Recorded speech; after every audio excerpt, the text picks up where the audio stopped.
విద్యార్థులందరికీ కూడా క్రిస్మస్ శుభాకాంక్షలు తెలియజేస్తున్నాను. క్రిస్మస్ అనగానే మనకు గుర్తొచ్చేటివి లైట్స్, క్యారల్స్, క్రిస్మస్కు సంబంధించినటువంటి చెట్టు, క్రిస్మస్కు సంబంధించినటువంటి కేక్ మరియు క్రిస్మస్కు సంబంధించినటువంటి క్యాండిల్స్, ఇలా చెప్పుకుంటూ పోతే పిండి వంటలు, తర్వాత క్రొత్త బట్టలు, ఇలాంటివన్నీ గుర్తొస్తుంటాయి. అలాగే క్రిస్మస్ అనగానే ఆధ్యాత్మికత కూడా గుర్తొస్తుంది. ఆధ్యాత్మికతతో కూడినటువంటి పాటలు, ఆధ్యాత్మికతను చెప్పేటటువంటి కార్యక్రమాలు, సాంస్కృతికమైనటువంటి కార్యక్రమాలు కూడా మనకు పలు చర్చెస్లో ప్రత్యేక ప్రార్థనలు, చర్చెస్లో ప్రత్యేకమైనటువంటి కూడికలు వగేరా వగేరా జరుగుతూ ఉంటాయి. కాబట్టి మనం వాటిని కూడా గమనిస్తూనే ఉంటాం. అయితే ఈరోజు చరిత్రాత్మకంగా చాలా సంవత్సరాల తర్వాత ఈ శ్రీ వెంకటేశ్వర యూనివర్సిటీ విద్యార్థులకు క్యాంపస్లోనే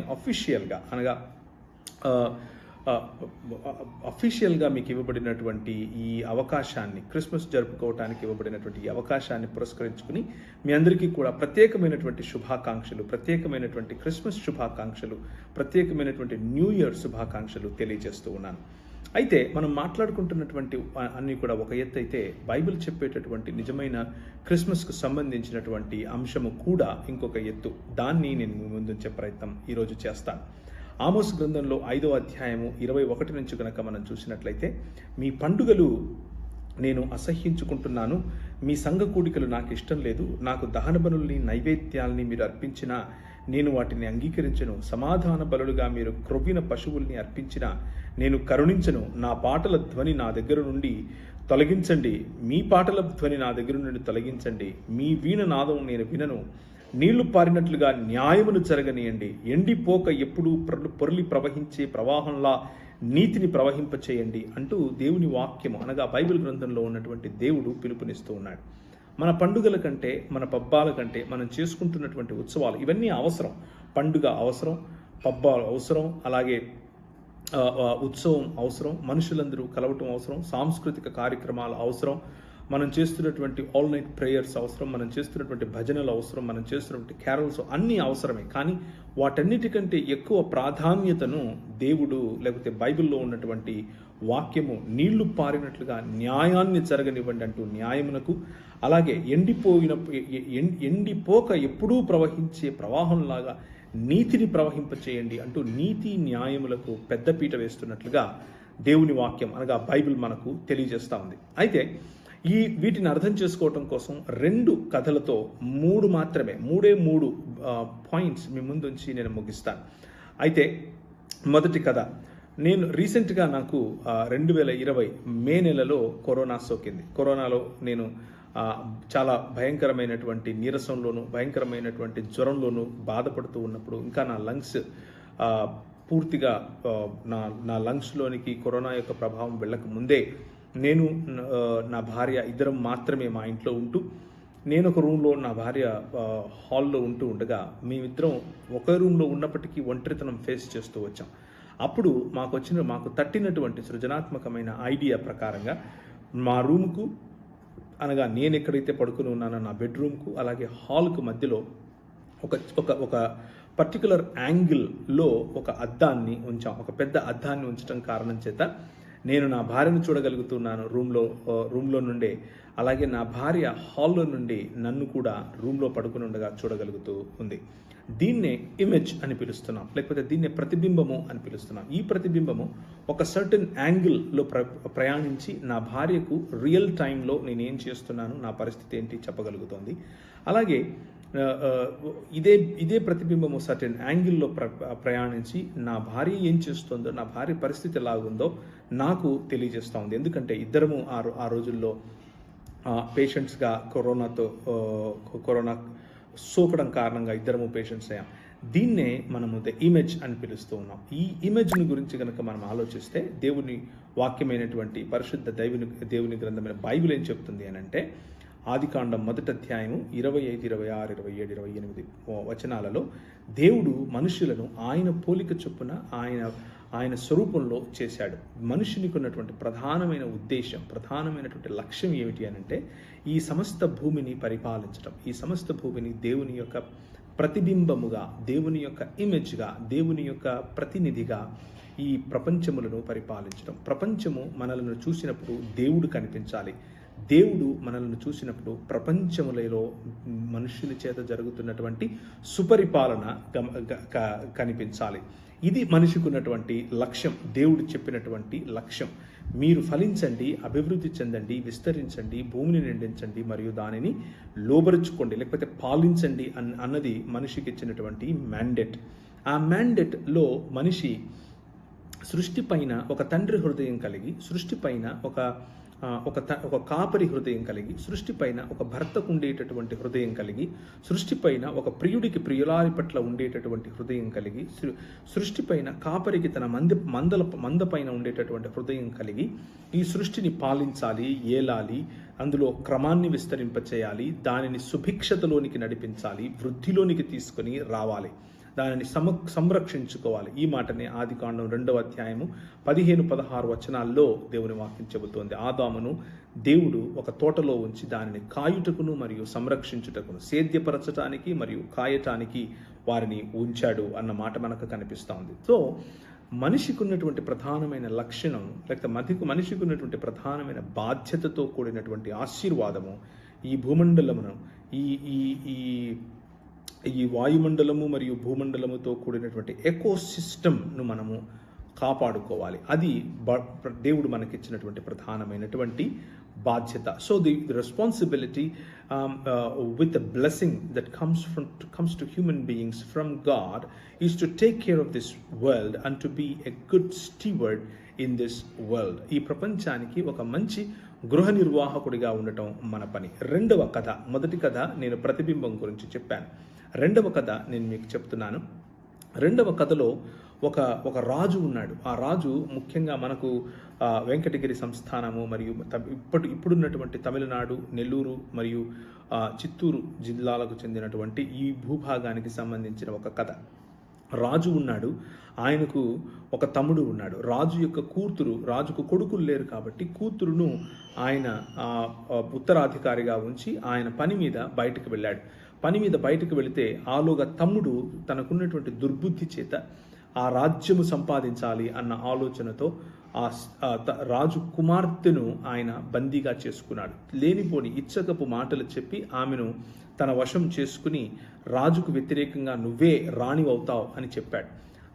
ఆ మోజులో రాణి కూడా, లేకపోతే రాజు యొక్క కూతురు కూడా తన తండ్రిని కాదని తన చిన్నాయనను, లేకపోతే తన తండ్రి కాని వాడిని తండ్రిగా భావించింది. ఆయన హృదయంలో ఉన్నటువంటి చెడును గమనించలేకపోయింది, కానీ సరే అని అనుకునేది. కానీ తండ్రి అంతటితో ఊరుకోలేదు. ఆ తరువాత తిరిగి వచ్చాడు, కుమార్తె యొక్క కళ్ళు తెరిపించాడు, కుమార్తెను తన హక్కునకు చేర్చుకున్నాడు.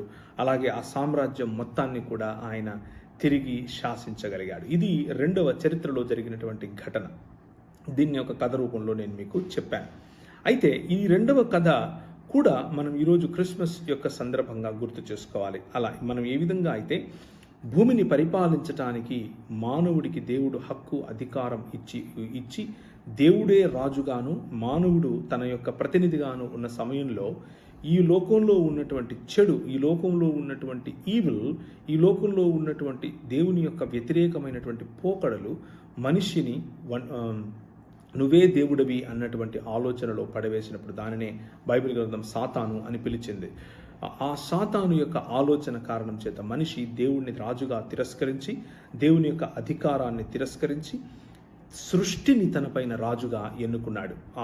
ఆ పడిపోయినటువంటి సృష్టిలో భాగమైనటువంటి ఈ సాతాను చివరికి మనుషుల యొక్క జీవితం పైన కబంధ హస్తాలుగా మారి ఒక సంకెళ్లను బిగించి వేసి, ప్రేమ పరిభాష మార్చివేసి, స్నేహ పరిభాష మార్చివేసి, సంబంధ బాంధవ్యాల పరిభాష మార్చివేసి, కుటుంబానికి పరిభాష మార్చివేసి, ప్రతి ఒక్క విషయంలోనూ కల్తీ తీసుకొని వచ్చి మానవ జీవితాలను, మానవాళి యావత్తును పతనంలోనికి తీసుకొని వెళ్ళింది.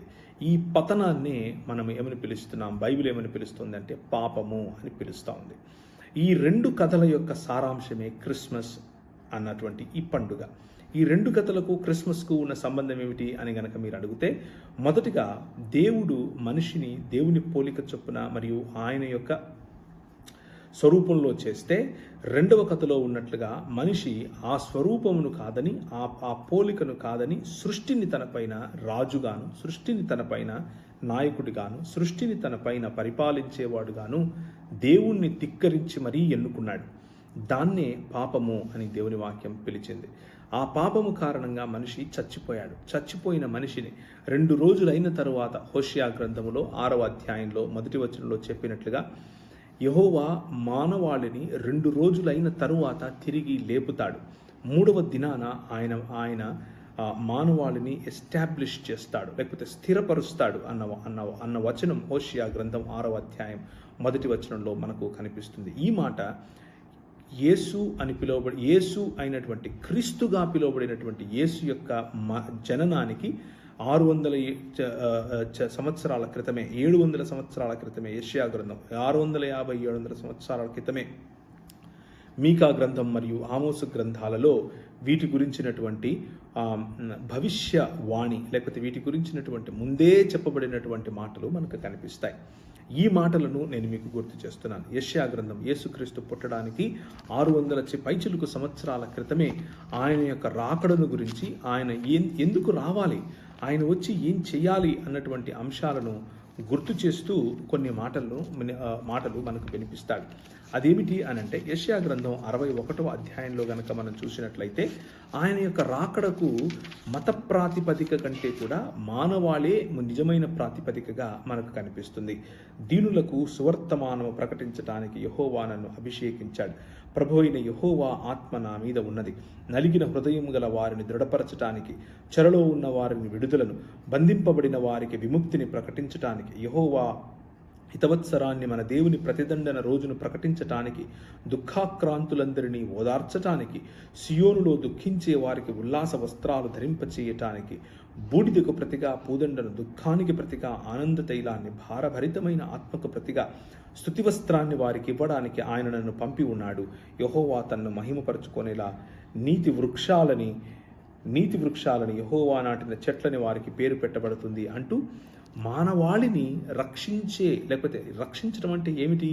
మానవాళి కోల్పోయినటువంటి స్థితిలోనికి తిరిగి మానవాళిని తీసుకుని వచ్చే పని చేయటానికే బెత్లెహేము, ఎఫ్రాతా, యూదావారి వంశములలో నీవు స్వల్పమైన గ్రామం అనుకుంటున్నావేమో. మీకా ప్రవక్త యేసుక్రీస్తు యొక్క పుట్టుకకు 650-700 సంవత్సరాల క్రితమే ప్రకటించినటువంటి మాట.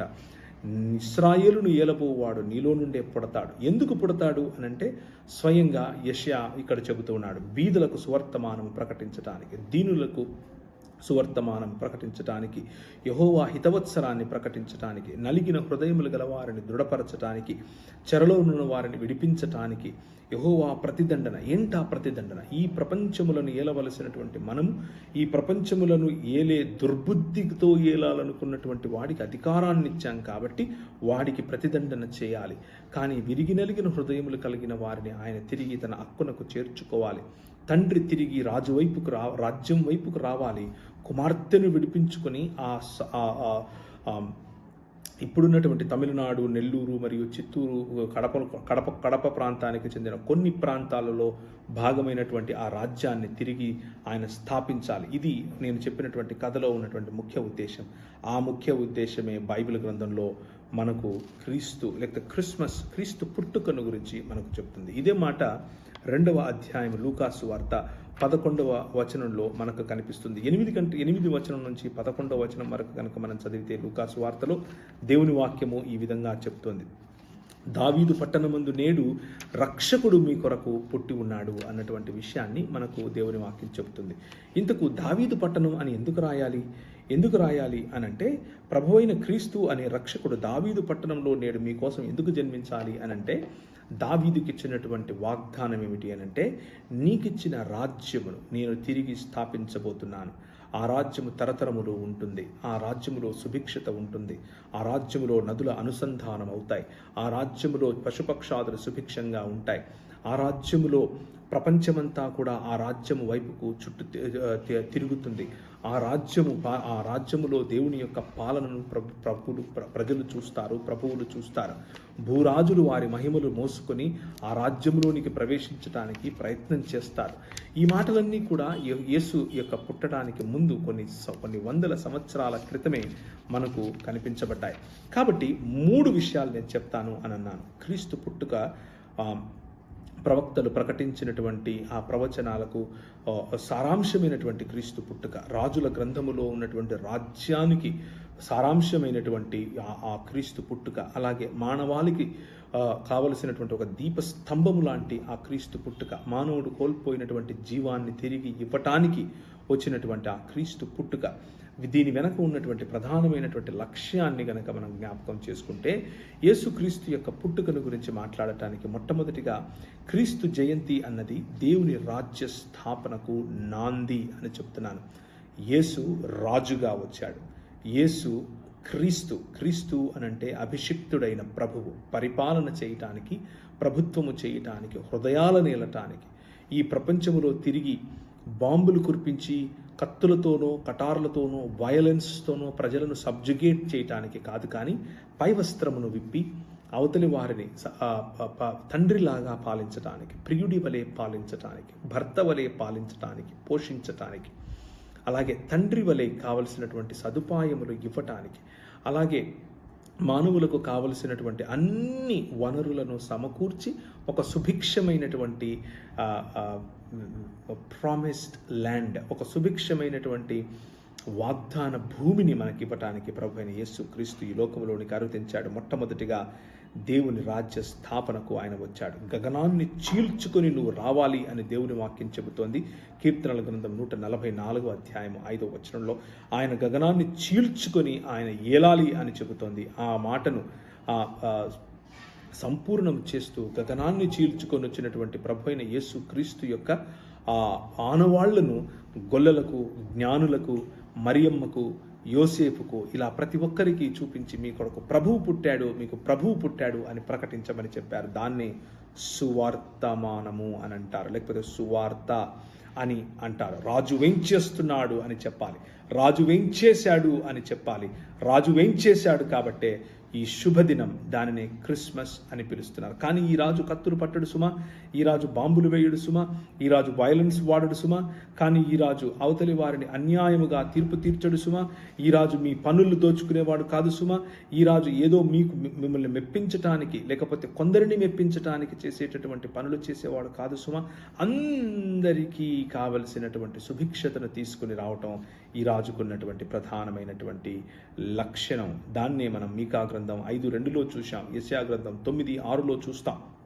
యెషయా గ్రంథంలో 9:6లో చెప్పినట్లుగా మనకు ఒక శిశువు పుట్టును, కుమారుడు అనుగ్రహించబడును, ఆయన ఆశ్చర్యకరుడు, అద్భుతకర్త అంటూ బలవంతుడైన దేవుడు, నిత్యుడగు తండ్రి, ఆయన భుజముల మీద రాజ్యభారం ఉంటుంది అని చెప్తున్నాడు. మనకు ఒక శిశువు పుడతాడు, కుమారుడు అనుగ్రహించబడతాడు, ఆయన భుజము మీద రాజ్యభారం ఉంటుంది అని దేవుని వాక్యం చెబుతోంది. ఈ రాజ్యభారము కలిగినటువంటి శిశువు వేంచేశాడు. ఆయనను వెతుక్కుంటూ వెళ్ళినటువంటి తూర్పు దేశ జ్ఞానులు, అనగా మన భారతదేశంలో ఉన్నట్లు, ఇస్రాయేలుకు తూర్పు మన భారతదేశమే, మన భారతదేశము, ఇరాను మరియు చుట్టుపక్కల సిరియా ప్రాంతము, ఇక్కడి నుంచి వెళ్ళినటువంటి శాస్త్రులు ఆయనను కనుగొన్నారు.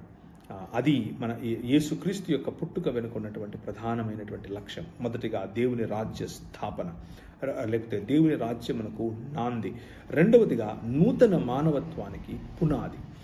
ఏలడం అనంటే సప్రెస్ చేయటం, ఏలడం అనంటే అవతలి వారిని కీడులోనికి తీసుకుని వెళ్ళటం.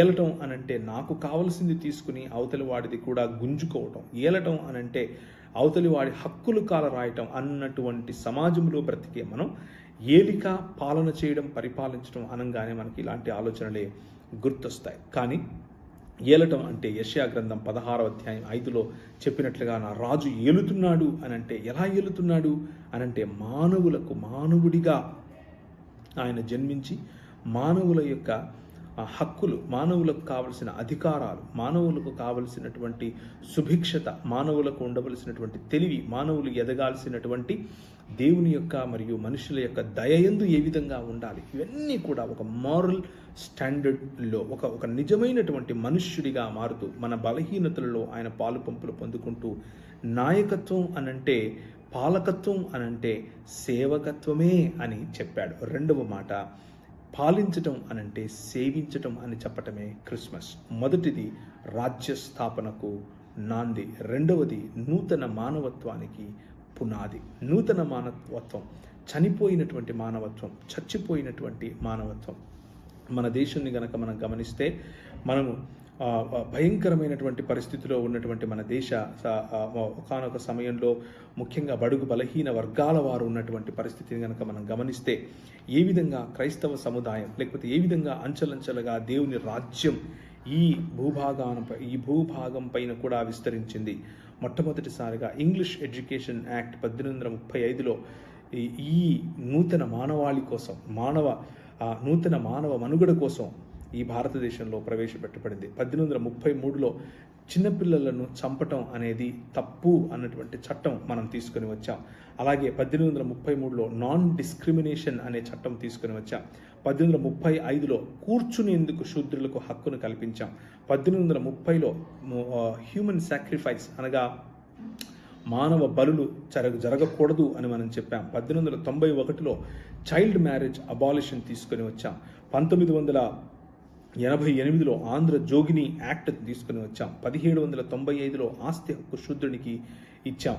అదే 1795లో అందరికీ సమానమైనటువంటి న్యాయం అన్నటువంటి ఆలోచనలు కూడా తీసుకుని వచ్చి ఇవన్నీ కూడా నూతన మానవాళికి కావలసినటువంటి అనగా చట్టాలను తిరగరాసి మానవులకు ఉపయోగపడే విధంగా అందరూ చదువుకోవటానికి, అందరూ శ్రమించటానికి, అందరూ సంపాదించటానికి, అందరికీ వనరుల వికేంద్రీకరణ జరగటానికి, భూమిపైన ఉన్నటువంటి సమస్తాన్ని సుభిక్షతలోనికి తీసుకొని రావటానికి ఒక ఆర్డర్, ఒక క్రమాన్ని విస్తరింప చేయటానికి ప్రభు అయిన యేసుక్రీస్తు ఈ లోకంలోనికి వచ్చినట్లుగా నేను మీకు ముందే చెప్పాను. అదే క్రైస్తవ సమాజానికి ఉండాల్సినటువంటి నిజమైనటువంటి క్రిస్మస్ జీవన విధానం. ఇక ఆఖరిగా నేను చెప్పి ముగించాలనుకున్నటువంటి మాట, మొదటిది దేవుని రాజ్యమునకు నాంది, రెండవది నూతన మానవాళికి పునాది, మూడవది నూతన సృష్టికి మొదటి మెట్టు. నూతన సృష్టికి పునాది వేశాడు యేసుక్రీస్తు ఈ క్రిస్మస్ ద్వారా. ఏంటా నూతన సృష్టి అని గనక మనం గమనిస్తే, ఏ రాజ్యాన్ని అయితే స్థాపించటానికి యేసుక్రీస్తు వస్తాను అని అన్నాడో 61వ అధ్యాయంలో నేను చదివినట్లుగా ఏ రాజ్యమై ఏ సువర్తమానమైతే తీసుకుని వస్తాను అని అన్నాడో ఆ యేసు ఈ విధంగా చెబుతూ ఉన్నాడు. ఈ ప్రపంచమంతా నా హస్తకృత్యాలు, అవి నా వలన కలిగినవి అని చెప్పేటటువంటి ఈ దేవుడు ఇప్పుడు ఏమంటున్నాడు అని అంటే, మెల్లిమెల్లిగా నేను ప్రసవ వేదన కలుగజేసిన తర్వాత ప్రసవించకుండా ఆపుతానా అంటూ ఈ సృష్టిలో ఒక నూతన ప్రసవ వేదనను ఆయన చూస్తూ ఉన్నాడు. ఆయన ఏమంటున్నాడంటే, యెరూషలేమును ప్రేమించేవారా మీరంతా ఆమెతో సంతోషించండి, ఇదిగో నేను ఒక నూతన సృష్టిని కలిగించబోతున్నాను. ఆ నూతన సృష్టిలో త్రాగడానికి నదిలా సమాధానాన్ని, ఒడ్డు మీద పొర్లిపారే జలప్రవాహంలా జనముల ఐశ్వర్యాన్ని మీ దగ్గరికి వ్యాపింపచేస్తాను. మీరు చంకను ఎత్తుకోబడతారు, మోకాళ్ల మీద ఆడింపబడతారు. తల్లి తన బిడ్డను ఆదరించినట్లు నేను మిమ్మల్ని ఆదరిస్తాను. యెరూషలేములోనే నేను మీకు ఆదరణను కలుగు చేస్తాను. మీ హృదయం ఉల్లసిస్తుంది. సో ఇట్స్ ఆల్ అబౌట్ ఒక పాత సిస్టమ్స్, ఈ లోక మర్యాదకు సంబంధించినటువంటి సిస్టమ్స్ అన్నిటినీ కూడా ఆయన సెట్ రైట్ చేయబోతున్నాడు. ఆయన పరిశుద్ధమైన అగ్ని చేత వీటన్నిటినీ సరిచేయబోతున్నాడు. ఇదిగో నేను క్రొత్త ఆకాశాన్ని, క్రొత్త భూమిని సృజిస్తున్నాను. మునుపటి కార్యాలు ఎవరూ గుర్తించుకోరు, అవి జ్ఞాపకానికి కూడా రావు. నేను సృష్టిస్తున్న దాన్ని గూర్చి మీరు ఎల్లప్పుడూ హర్షించి ఆనందించండి. నిశ్చయముగా నేను యెరూషలేమును ఆనందకరమైన స్థలముగా చేస్తాను. Now the Jerusalem has become the whole world. ప్రపంచం మొత్తాన్ని కూడా దేవుడు వచ్చి నివాస యోగ్యమైనటువంటి స్థలముగా మార్చటానికి ఆదియందు వాక్యముగా, ఆదియందు దేవునితో, ఆదియందు దేవుడై ఉన్నటువంటి ఈ వాక్యము కృపా సత్య సంపూర్ణుడుగా మనుష్యుల మధ్య నివసించటానికి తన డేరా వేశాడు. మనుష్యుల మధ్య నివసించటానికి ఆయన వచ్చాడు. మరియమ్మను పరిశుద్ధాత్ముని యొక్క శక్తి కమ్ముకొనటం ద్వారా ఆయన ఎలాంటి మలినము, ఎలాంటి అపవిత్రత, ఈ లోక మర్యాద ఆయనకు అంటకుండా సంపూర్ణమైనటువంటి మానవుడిగా, సంపూర్ణమైనటువంటి దేవుడిగా, మనిషిగా జన్మించి, నువ్వు నేను ఏ విధంగా అయితే అమ్మ కడుపులో నుంచి వస్తామో అలా అమ్మ కడుపులో నుంచి వచ్చి అమ్మను అమ్మగా, స్త్రీని స్త్రీగా ఆయన గుర్తించి, స్త్రీకి ఉన్నటువంటి బలహీనతల్లో అమ్మా అని ఆమెను పిలిచి, వేశ్యలను అమ్మా అని ఆయన పిలిచి, స్త్రీలను కొడుతూ ఉంటే అది అలా కాదు, దేవుని రాజ్యం అలాంటి వారిది కాదు అని చెప్పి మతపరమైనటువంటి దూషణలకు, మతపరమైనటువంటి ఆలోచనలకు పూనుకునే వారితో ఆయన ఖండించి, అది కాదు నాకు కావలసింది, న్యాయము, నీతి, కనికరము మరియు దీన మనస్సు, ఇవి నాకు కావాలి అని చెబుతూ ఆయన స్వయంగా తన నూతన మానవాళిగా ఎన్నుకున్నటువంటి 12 మంది శిష్యుల దగ్గరికి ఆయన వచ్చి పైవస్త్రాన్ని విప్పి తన చేతిలో టువాలు తీసుకుని ఒక బేసిని తీసుకుని నీళ్లు పోసి నీ కాళ్ళు కడుగుతాను అని అంటాడు. దేవుని రాజ్యమును స్థాపించాలి. ఆ రాజ్యములో ఉన్న రాజు సేవకుడై ఉంటాడు. ఆ రాజు నూతన సృష్టిగా ఈ ప్రపంచాన్ని మలుస్తున్నాడు. ఈ పని చేయటం కోసం వచ్చిందే ఈ క్రిస్మస్ శుభదినం. శ్రీ వెంకటేశ్వర యూనివర్సిటీలో ఉన్నటువంటి మీరందరూ కూడా ఈ క్రిస్మస్ పర్వాన్ని ఇది ఏదో ఒక మతపరమైనటువంటి పర్వముగానో, లేకపోతే ఇదేదో ఒక మతపరమైనటువంటి ఒక పండుగగానో, ఒక బలులర్పించేటటువంటి శుభదినముగానో కాకుండా, అలా దీనిని గమనించకుండా మానవాళికి కావలసినటువంటి రక్షణ, మానవాళికి కావలసినటువంటి న్యాయము, మానవాళికి కావలసినటువంటి నీతి యొక్క స్థాపన, మానవాళికి ఏ నిజ దేవుడు, నిజ తండ్రి, నిజ భర్త, నిజ ప్రియుడు మరియు నిజ కాపరి యొక్క సుభిక్షతలో బ్రతకాలో మానవాళి ఎన్నుకునేందుకు ఇచ్చినటువంటి ఒక సదవకాశముగా దీన్ని చూడాలి అని నేను మనస్ఫూర్తిగా కోరుకుంటూ ఉన్నాను. చివరిగా ఒక్క మాట చెప్పి నేను ముగిస్తున్నాను. ప్రియమైనటువంటి శ్రీ వెంకటేశ్వర యూనివర్సిటీ విద్యార్థులకు ఇటువంటి అవకాశం చాలామందికి అన్ని యూనివర్సిటీల్లో రాకపోవచ్చు, కానీ మీకు మంచి అవకాశం దొరికింది. ఈ పండుగ వాతావరణంలో, ఈ క్రిస్మస్ పండుగ యొక్క శుభ అవసరతలో, లేకపోతే శుభ అవకాశంలో మీకు చెప్పాలనుకున్నటువంటి విషయం ఏమిటి అని అంటే, మనము ఈ సమాజాన్ని నూతన మానవత్వం వైపుకు నడిపించడానికి పిలువబడ్డాం. మనం ఈ సమాజాన్ని మతము, ప్రాంతము, భాష, కులము అన్న ప్రాతిపదికన విడదీసే వారముగా కాకుండా, విభజించి పాలించేటటువంటి అనేక కులాలు, అనేక మతాలు, అనేక వర్ణాలు, అనేకమైనటువంటి రంగులు, అనేకమైనటువంటి ప్రాంతాల వారిగా విడిపోయే వారముగా కాకుండా, యేసుక్రీస్తు యొక్క ఈ అడుగుజాడలలో ఐక్యత వైపుకు మనం నడుద్దామా? మొదటిదిగా. రెండవదిగా, ఈ ప్రపంచము చచ్చిపోయేటటువంటి పరిస్థితిలో మానవ విలువలను కలిగి ఉన్న సమయంలో మానవుడు కళ్ళుండి చూడలేకుండా మనం పోతపోసుకున్నటువంటి బొమ్మలలాగా, మనం తయారు చేసుకున్నటువంటి రాళ్లలాగా, కళ్ళుండి చూడలేని, చెవులుండి వినలేని, నోరుండి మాట్లాడలేని సమాజముగా మారిపోయిన సమయంలో, చచ్చిన స్థితిలో ఉన్న మనకు ప్రభు అయిన యేసుక్రీస్తు 2 దినములైన తర్వాత మనల్ని తిరిగి లేపుతాడు అని దేవుని వాక్యం చెబుతోంది. మన చుట్టూ చిన్న చిన్న పిల్లలకు భయంకరమైనటువంటి రేప్స్ జరుగుతూ ఉన్నాయి. మన చుట్టూ అన్యాయము జరుగుతోంది. మన చుట్టూ భయంకరమైనటువంటి మానవ విలువలు పతన స్థితిలో ఉన్నాయి. ఇటువంటి పరిస్థితిలో మనము తిరిగి లేచిన వారం, పునరుత్థానము కలిగే వారముగా మనము can we all look for a society, ఒక సమాజము, ఆ సమాజములో దేవుడే రాజుగా, అనగా ఆయనేమి కత్తులు కటార్లు పట్టుకొని మన మీదకి వచ్చి మన మీద లేదు, అది అజమాయిషి చేసేవాడు కాదు. తండ్రి వలె, భర్త వలె, ప్రియుడి వలె, రాజు వలె, అలాగే కాపరి వలె మన పైన పరిపాలన చేసేటటువంటి దేవుడు, సమానతనిచ్చే దేవుడు, సుభిక్షతనిచ్చే దేవుడు, వనులందరికీ దక్కాలనే దేవుడు, చదువందరికీ దక్కాలనే దేవుడు, అందరూ విస్తరించి ఫలించి అభివృద్ధి చెంది భూమిని నిండించి దానిని తన ప్రతినిధులుగా ఏలాలి అనేటటువంటి రాజ్య స్థాపన, ఆ దిశగా మనం అడుగులు వేద్దామా? దాన్నే నూతన సృష్టి అని పిలుస్తారు. దాన్నే, ఆ నూతన సృష్టిలో మనం చనిపోతే అలాగే చచ్చిపోయి ఉండము, మనం తిరిగి పునరుత్థానులమై తిరిగి లేస్తాము. ఇదే శరీరముతో ఇక్కడ దేవునితో సుభిక్షతలో మనం ఆయన ప్రతినిధులుగా గడుపుతాం అన్నటువంటి హోప్, ఈ నిరీక్షణను ఈ బైబిల్ ఈ క్రిస్మస్ పర్వదిన సందర్భంగా మీకు తెలియజేస్తూ ఉంది. Therefore my brothers, my sisters, మొదటిగా దేవుని రాజ్యము, రెండవదిగా నూతన మానవాళి, మూడవదిగా నూతన సృష్టి. ఈ 3 మీరు సంతరించుకోవాలని, ఈ 3 మీరు బలపడి ఎదిగి సంపన్నులై ఉండాలని మనస్ఫూర్తిగా కోరుకుంటూ ఆర్గనైజర్కి సమయాన్ని అప్పగిస్తున్నాను.